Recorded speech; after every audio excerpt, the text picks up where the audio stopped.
To me, she was a good all-around Montana kid, you know. I mean, she tried all the stuff. She tried the skiing. She loved to go hunting, you Yeah. know. She loved to go hunting. She'd go out, you know, pretty hardcore, and but then we'd always have to take a pause afterwards for the photo shoot. So she'd have to fix her hair Put a and, little you lip know, put gloss a little on. lip gloss on and do all the stuff. So she was really, I mean, she truly was, to me, kind of an all-around Montana girl. It's a good day for a good day, something that Sage Lindsay, a born and raised Montana girl, lived by. She always, from the get-go, always super academic. Things had to be not just an A, not an A minus. They had to be A plus. From singing in the choir to excelling in her academics and to the gymnastics floor, Sage approached everything in life with tenacity and ferocity. And she Salt has, of the earth. she has such a great attitude about everything. I mean, everything was positive. Sage made connections all around the state, but one unlikely bond that was formed was between her and a Palomino named Ranger. Look at this handsome boy. He was a little naughty. He was naughty. He was still naughty, but he wasn't as naughty with her. And they just had a connection. And we all saw the connection. Although Ranger wasn't her horse, the bond that the two had was undeniable. And while she was rodeoing with her brother, Sage got the news that so many students wait for: acceptance into college. But not just any college, the Naval Academy. Both Jean Forte and Steve Daines called her to say that they gave her their nominations to the academies. You're what, 18?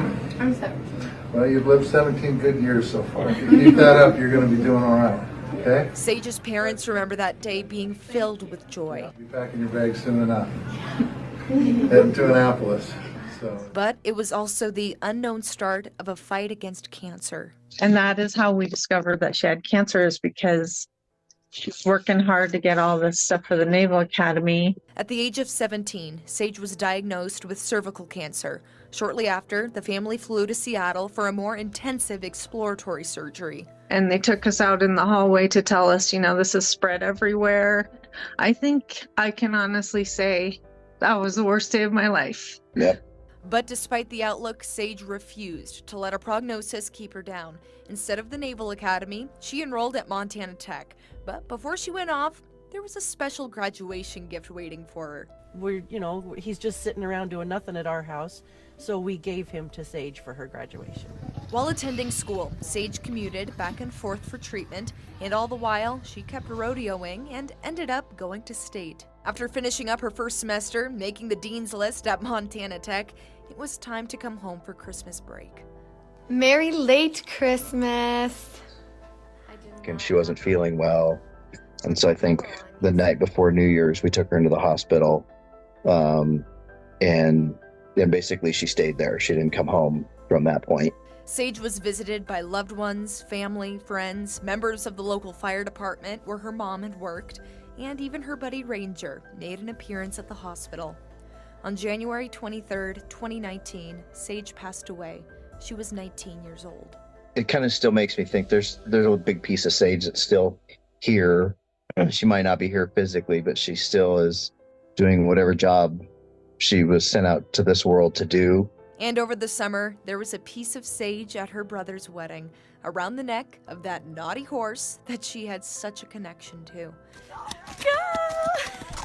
Although Sage's smile and laughter can no longer be seen, her presence can be found all over Montana, from scholarships that bear her name to a chairlift in downtown Bozeman that shares one of her favorite sayings: "It's a good day for a good day." In Bozeman, Jane McDonald, MTN News.